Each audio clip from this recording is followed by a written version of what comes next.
إن الحمد لله نحمده ونستعينه ونستغفره ونعوذ بالله من شرور أنفسنا وسيئات أعمالنا من يهده الله فلا مضل له ومن يضلل فلا هادي له أشهد أن لا إله إلا الله وحده لا شريك له وأشهد أن محمدا عبده ورسوله يا أيها الذين آمنوا اتقوا الله حق تقاته ولا تموتن إلا وأنتم مسلمون يا أيها الناس اتقوا ربكم الذي خلقكم من نفس واحدة وخلق منها زوجها وبث منهما رجالا كثيرا ونساء واتقوا الله الذي تساءلون به والأرحام إن الله كان عليكم رقيبا يا أيها الذين آمنوا اتقوا الله وقولوا قولا سديدا يصلح لكم أعمالكم ويغفر لكم ذنوبكم ومن يطيع الله ورسوله فقد فاز فوزا عظيما أما بعد فإن خير الحديث كتاب الله وخير الهدي هدي محمد صلى الله عليه وسلم وشر الأمور محدثاتها وكل محدثة بدعة وكل بدعة ضلالة وكل ضلالة في النار. حاضرین جمعہ،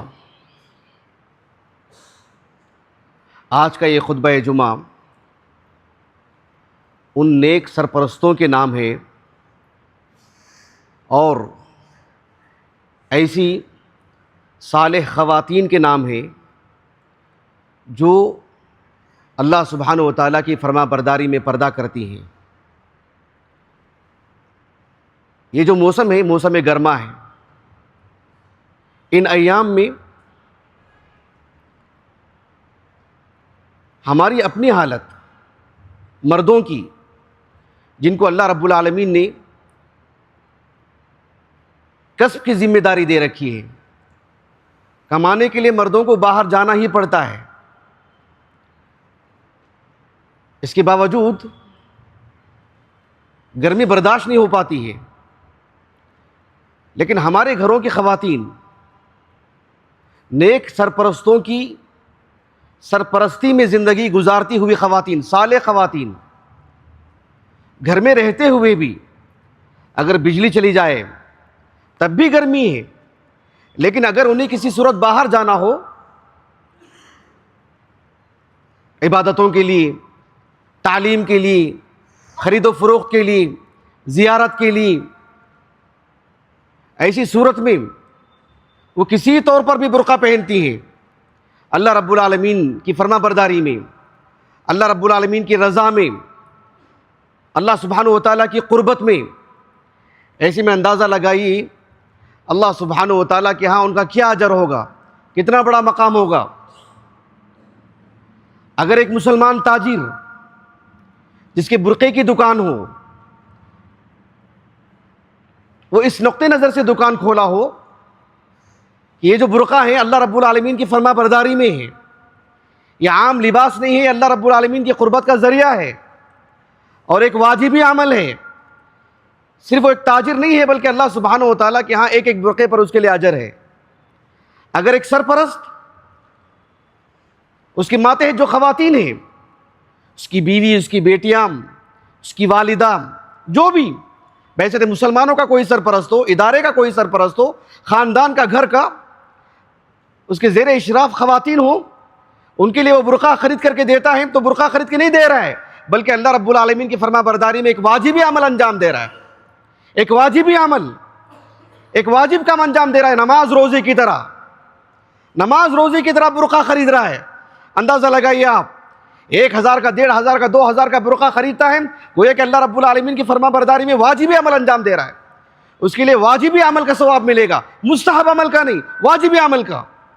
ایک خاتون برقع پہنتی ہے اتنی گرمی کے ایام میں بھی، اپنی تعلیم کے لیے، خرید و فروخت کے لیے، زیارت کے لیے، کسی طور پر بھی ایک ضروری ملاقاتوں کے لیے کہیں جانا ہو، برقع پہن کر ہی رہتے ہیں، کسی سے مروب نہیں ہوتی ہیں، اللہ رب العالمین کی قربت کا ذریعہ سمجھتے ہیں. ایسی صورت میں سبحان اللہ ان کے لیے کتنا اجر ہے ایک واجبی عمل کا. اللہ سبحانہ و تعالیٰ نے اللہ تعالیٰ کی فرما برداری میں جو خواتین برقع پہنتی ہیں، اور بالخصوص ان گرمی کے ایام میں غور کرنے کی بات ہے، اللہ سبحانہ و تعالیٰ نے ان کی تعریف کی ہے، ان کے مقام کو بڑھایا ہے، ان کی ہیبت بتائی ہے اللہ رب العالمین نے، ان کی عظمت بتائی ہے، اور اللہ سبحانہ و تعالیٰ نے ان کے لیے اس دنیا میں ایک آڑ کے طور پر رکھا ہے. کوئی چھیڑ چھاڑ نہیں کر سکتا، کوئی غلط نگاہ نہیں ڈال سکتا ہے. اللہ رب العالمین نے سورۃ الاحزاب میں بیان فرمایا، یا ایھا النبی قل لازواجک وبناتک ونساء المؤمنین یدنین علیہن من جلابیبہن. کیوں؟ ذالک ادنی ان یعرفن فلا یؤذین وَكَانَ اللَّهُ غَفُورًا رَحِيمًا. رسول اللہ صلی اللہ علیہ وسلم کو اللہ سبحانہ و تعالیٰ نے کہا آپ اپنی بیویوں کے لیے، اپنی بیٹیوں کے لیے اور سبھی مسلمان خواتین کے لیے حکم دیں کہ وہ پردہ کریں، وہ نقاب پہنیں، وہ حجاب سے رہیں جب وہ باہر نکلتی ہیں. کہا کہ ذَلِكَ أَدْنَىٰ أَن يُعْرَفْنَ فَلَا يُؤْذَيْنَ، تاکہ ان کی ایک پہچان ہو، لوگ دیکھ کر کے سمجھ لیں کہ اللہ رب العالمین کی فرما برداری میں یا اللہ رب العالمین کی قربت میں کئی قدم آگے بڑھا رہی ہیں. ناپاک ارادے ان کے قریب نہیں ہوتے، کسی کی نگاہ ان پر نہیں پڑتی، اللہ تعالیٰ حفاظت فرماتے ہیں ان کی، ایک یونیفارم ہے ان کا اللہ تعالیٰ کی فرما برداری میں. ذَلِكَ أَدْنَىٰ أَن يُعْرَفْنَ فَلَا يُؤْذَيْنَ. اللہ سبحانہ و تعالیٰ نے ہم مردوں کو پیدا کیا انسانوں میں سے، اور ہمارے مقابل اللہ رب العالمین نے جس ذات اور جس صنف کو پیدا کیا ہے وہ عورت ہے. یہ عربی زبان کا لفظ ہے عورت. عورت کا مطلب کیا ہے؟ عربی زبان میں العورہ عار سے مشتق عار، اردو زبان میں بھی استعمال ہوتا ہے. یعنی عار کیا مطلب ہے اس کا؟ اس کا مطلب یہ ہوا کہ گویا کہ اس کی ایک طرح سے مذمت ہوتی ہے. انسان ایسا عمل انجام دے، ایسی بات کرے جس سے اس کا لباس اتر جائے، اس کی برائی نظر آئے، اس کا نقص نظر آئے، گویا کہ ایک طرح سے اس کی مذمت ہو رہی ہے. عورت عورت ہے، وہ مکمل طور پر چھپی رہی ہے. جس حد تک وہ کھلی رہے گی اس حد تک اس کے لیے عار کی بات ہے، اس کے سرپرستوں کے لیے عار کی بات ہے، ان کے لیے مذمت کی بات ہے.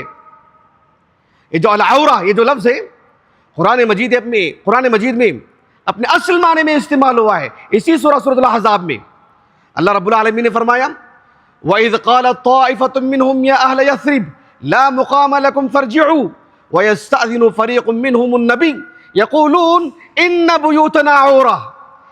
بُيُوتَنَا عَوْرَةٌ وَمَا هِيَ بِعَوْرَةٍ. منافقین نے کیا کہا؟ إِنَّ بُيُوتَنَا عَوْرَةٌ. عورہ کے معنی کیا ہے یہاں پر؟ یعنی ہمارے گھر کھلے ہیں، ہمارے گھر غیر محفوظ ہیں. حافظ جلال الدین محلی رحمہ اللہ تعالیٰ نے اس کا معنی بتایا غیر حسینین صاد سے، یعنی غیر محفوظ. ہمارے گھر کھلے ہیں، کوئی بھی اندر داخل ہو جا سکتا ہے، غیر محفوظ گھر ہے ہمارے. عورہ کا مطلب یہ ہے کہ وہ غیر محفوظ ہے، اس کے حفاظتی بندوبست کے لیے پردے کی ضرورت ہے، حجاب کی ضرورت ہے، ورنہ وہ غیر حسینہ ہے. وہ صاد سے نبی کریم صلی اللہ علیہ وسلم کہ ایک حدیث مبارکہ ہے اس باب میں کہ عورت سراپا عورت ہے اوپر سے لے کر نیچے تک. اس لیے کہ عورت کی بنیادی طور پر دو حالتیں ہوتی ہیں، ایک حالت نماز میں، ایک نماز کے باہر. نماز کے اندرون کی اگر بات کرتے ہیں تو عورت مکمل طور پر پردے میں نماز پڑھے گی، سوائے اس کا چہرہ، اس کی ہتھیلی، اور راجح قول کے مطابق اس کے قدم بھی وہ کھلے رہ سکتے ہیں اور کھلے رہنا چاہیے. اس حالت میں وہ نماز پڑھے.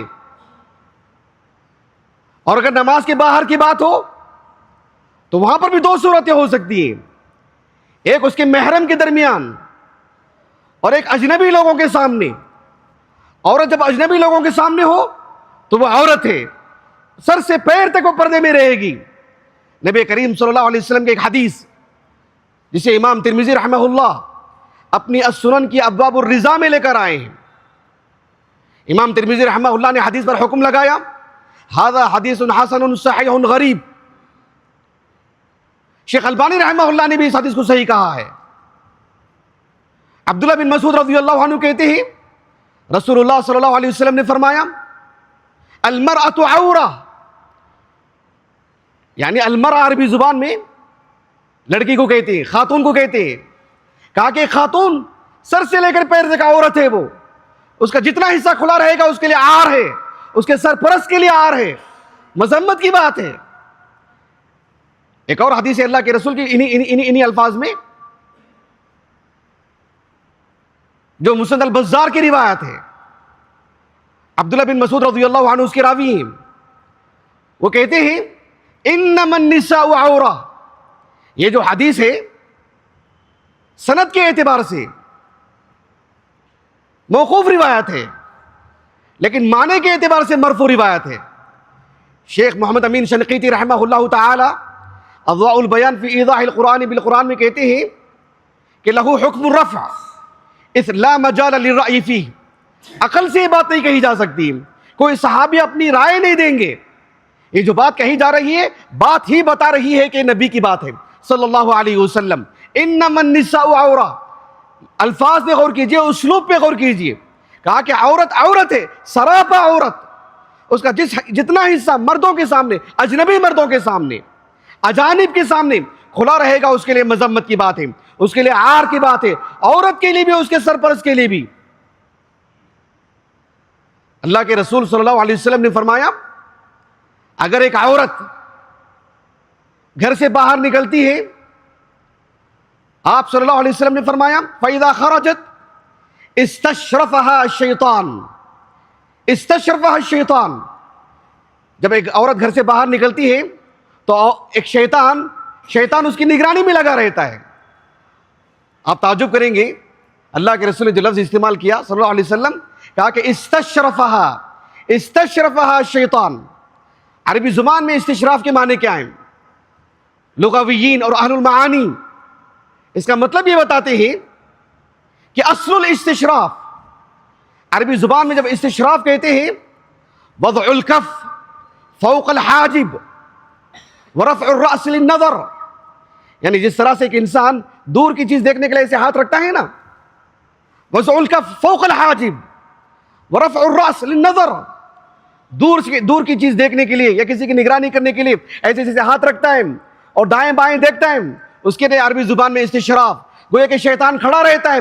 کوئی بھی عورت دنیا میں اپنے گھر سے باہر نکلتی ہے استشرفها الشیطان، شیطان اس کی نگرانی کرتا ہے اور اس کے دل میں وسوسے پیدا کرتا ہے تاکہ مردوں کے سامنے اس کی چلن میں فرق آ جائے، اس کی چلن میں فرق آ جائے، اس کے رکھ رکھاؤ میں فرق آ جائے.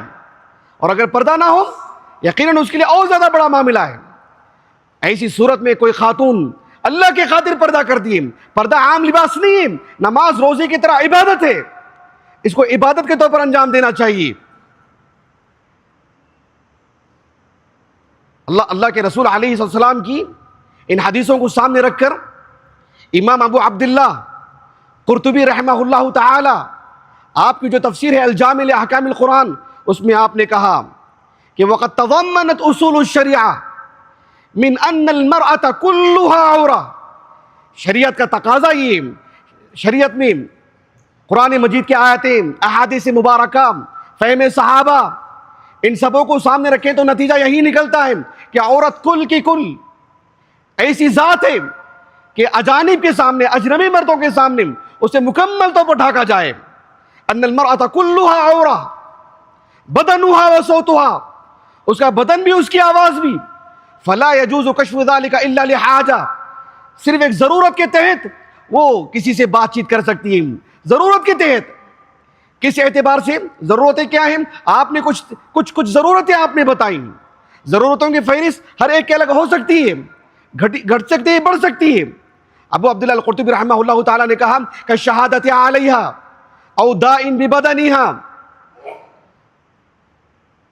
کبھی کسی کے حق میں گواہی دینے کی بات ہو، یا اس کے بدن میں کوئی مرض ہو، کوئی معاملہ ہو، تشخیص کرانے کی بات ہو، ڈاکٹر کے سامنے دکھانے کی بات ہو، یا کوئی ایسا بھی معاملہ ہو سکتا ہے کہ او سؤالها عما يعرف وتعین عندها، اس کے لیے کوئی سوال کرنا ہو یا اس سے کوئی سوال کرنا ہو جو اسی سے مختص ہو، خصوصی تعلق رکھتا ہو، تب کوئی بات ہو سکتی ہے. ضرورت کے تحت ضرورتیں اور بڑھ سکتی ہیں، لیکن اس کے علاوہ بالکل بھی نہیں، کسی قیمت پر بھی نہیں.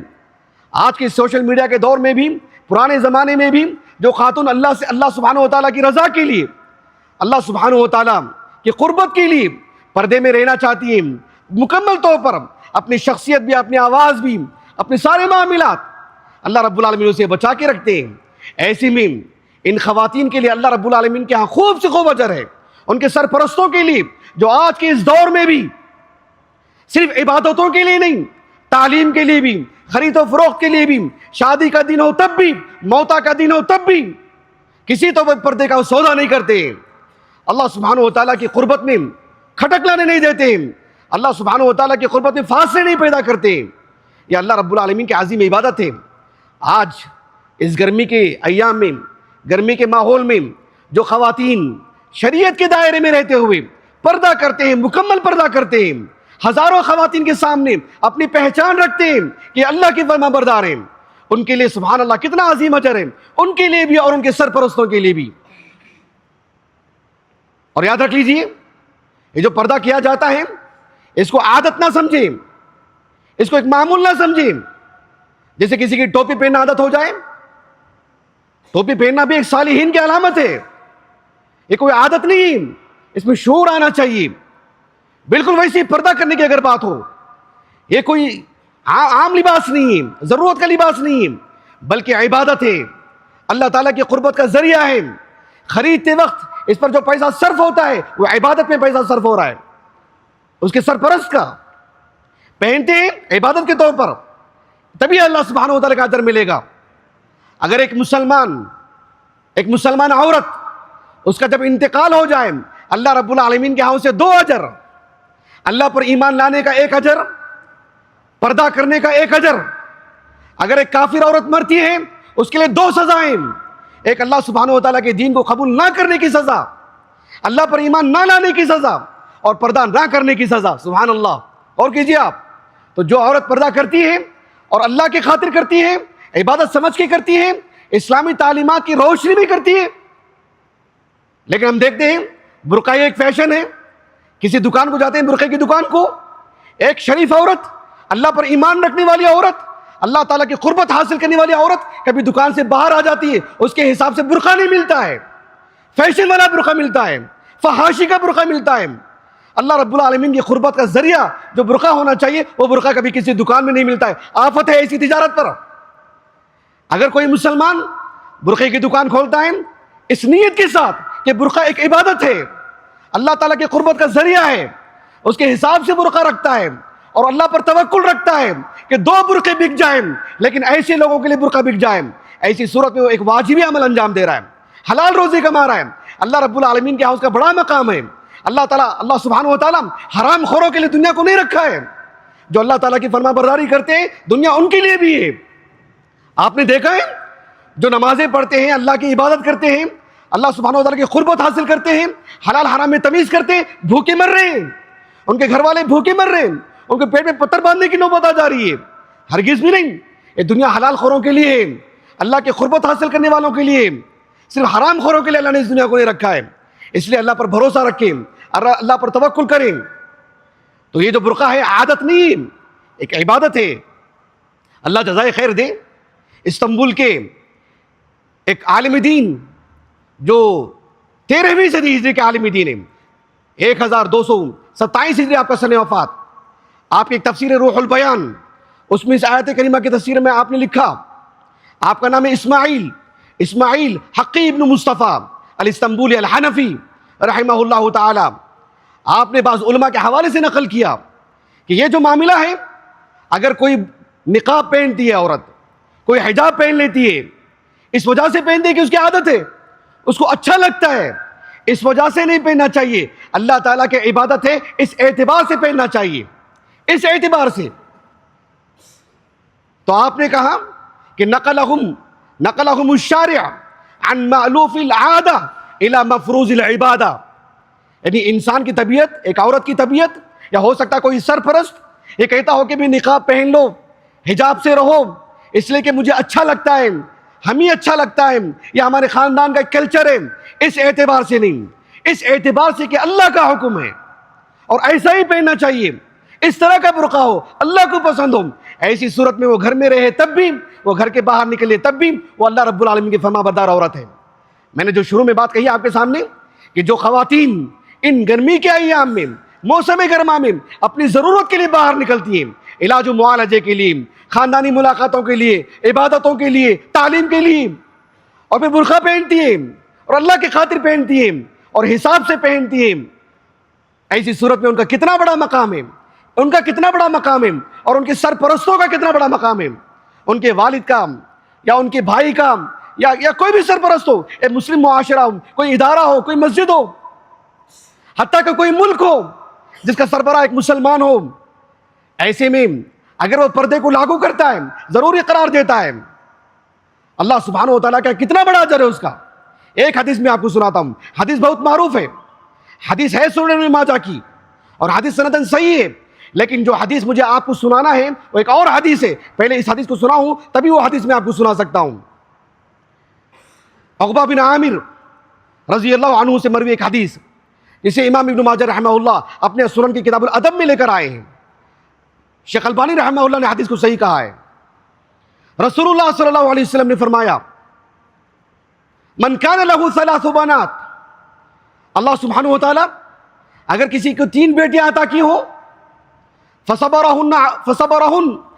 علیہن, ان 3 بیٹیوں کو لے کر کے اس نے اللہ رب العالمین کی اس تقدیر پر, اللہ سبحانہ وتعالی کے اس تقسیم پر وہ راضی ہے اور ان کی دیکھ بھالی میں مکمل طور پر لگا ہوا ہے. فصبر علیہن فاطعمہن وسقاہن وکساہن بجدتہ, اللہ سبحانہ وتعالی نے اسے جتنا مال دیا ہے, جتنا اسے میسر ہے, اپنی بیٹیوں کو اس نے کھلایا ہو, پلایا ہو, ان کو پہنایا ہو. رسول اللہ صلی اللہ علیہ وسلم نے فرمایا کن لہن حجابا من النار یوم القیامہ, روز قیامت اللہ سبحانہ وتعالیٰ کے ہاں اس کی یہ بیٹیاں اس کے لیے نجات کا ذریعہ بن جائیں گی, جہنم سے آڑ بن جائیں گی. غور کیجئے آپ, بیٹیاں صرف مسلمانوں کو نہیں, اللہ سبحانہ وتعالیٰ نے اپنے نافرمان بندوں کو بھی دی ہیں. صرف کھلانے پلانے سے بات نہیں بنتی ہے. یہ حدیث جابر بن عبداللہ سے بھی مروی ہے رضی اللہ عنہما, جسے امام ابو بکر البزار رحمہ اللہ اپنے المسند میں, لیکن کشف الاستار میں یہ روایت موجود ہے, اور حلیۃ الاولیاء میں بھی جابر بن عبداللہ سے. شیخ البانی رحمہ اللہ نے اس حدیث کے سبھی طرق پر مجموعی حکم لگایا ہے السلسلہ صحیحہ میں. اللہ کے رسول نے کہا صلی اللہ علیہ وسلم من کن لہ ثلاث بنات, جس کے لیے 3 بیٹیاں ہوں, فآواہن, اور لفظ پہ غور کیجئے آپ, وسترہن, یعنی اللہ رب العالمین نے کسی کو 3 بیٹیاں عطا کی ہوں, ان کو کھلایا ہو, پلایا ہو, ساتھ میں انہیں پردے میں رکھا ہو, ایسا نہیں کہ پورے معاشرے نے انہیں دیکھ لیا ہو, پورے معاشرے کے سامنے انہیں بھیج رہے ہوں, دن میں ہو, رات میں ہو, کبھی شادی میں ہو, کبھی موتا میں ہو, کبھی سفر میں ہو, کبھی تعلیم کے نام پر ہو, سب ان کو دیکھ رہے ہیں, سب ان سے بات کر رہے ہیں, کوئی حیا نہیں رہ گئی. ایسے لوگوں کے لیے نہیں. وسترہن, ان کے لیے مستور رکھا ہو, انہیں چھپا کے رکھا ہو, انہیں پردے میں رکھا ہو, جتنی طاقت ہو, جس قدر چھپا کر کے رکھ سکتے ہیں. اللہ کے رسول نے کہا صلی اللہ علیہ وسلم ایسے سرپرست کے لیے, چاہے وہ سرپرست باپ ہو, چاہے وہ سرپرست خاندان کا ہو, چاہے وہ سرپرست کسی ادارے کا ہو, چاہے وہ سرپرست کسی ملک کا ہو, کہا کہ فلہ الجنت حقا, اللہ کے رسول نے کہا کسی طور پر بھی اس کے لیے جنت ہے, جنت ہے ہی اس کے لیے. ایسے کہا اللہ کے رسول نے صلی اللہ علیہ وسلم. تو سرپرستوں سے یہ خطاب ہے کہ اللہ سبحانہ وتعالیٰ کی فرما برداری میں, اپنی ذات کے لیے نہیں, معاشرے کے لیے نہیں, لوگ کیا کہتے ہیں اس کے لیے نہیں, اللہ تعالیٰ چاہتا ہے کہ ہم نماز پڑھیں, اللہ کا حکم ہے بالکل ویسے ہی پردہ کروائیں. اس کے باوجود ہم دیکھتے ہیں کہ ہماری مسلم عورتیں اللہ رب العالمین کے فضل و کرم سے تعلیم کے باب میں, سفر کے حالت میں ہوں, عبادتوں کا معاملہ ہو, پردے کو جو لازم ٹھہراتے ہیں, پردے کا اہتمام کرتے ہیں, ان کے سرپرستوں کی جو غیرت ہے اللہ کے لیے جو پردہ کرواتے ہیں, اللہ سبحانہ وتعالیٰ نے جو یہ شعور عطا کیا ہے, اللہ کے ہاں ان کے لیے بہت اجر ہے, غیر معمولی اجر ہے. اس اجر کو بحال رکھنا چاہیے. وَكَانَ اللَّهُ غَفُورًا رَحِيمًا, اس سے بڑا اجر کیا ہو سکتا ہے کہ اللہ تعالیٰ مکمل طور پر ان کے لیے معافی رکھ دیے, اور اللہ تعالیٰ ان کے ایک ایک قدم کو آنے والی زندگی کے اللہ تعالیٰ رحم و کرم کا معاملہ رکھے, ان کے لیے اللہ تعالیٰ نیکیوں کا معاملہ رکھے. اللہ تعالیٰ سے دعا ہے کہ اللہ رب العالمین آج کا یہ خطبہ جس مقصد کے لیے دیا گیا ہے, صالح خواتین کے لیے اور صالح سرپرستوں کے لیے جو اپنے گھر کی عورتوں کو پردے میں رکھتے ہیں, پردے کا لحاظ کرواتے ہیں, اس کے لیے پیسہ خرچ کرتے ہیں, اللہ سبحانہ وتعالیٰ تو اپنی قربت کا ذریعہ بنا دے, ہمیں یہ سعادت کا ذریعہ بنا دے. وآخر دعوانا الحمدللہ رب العالمین.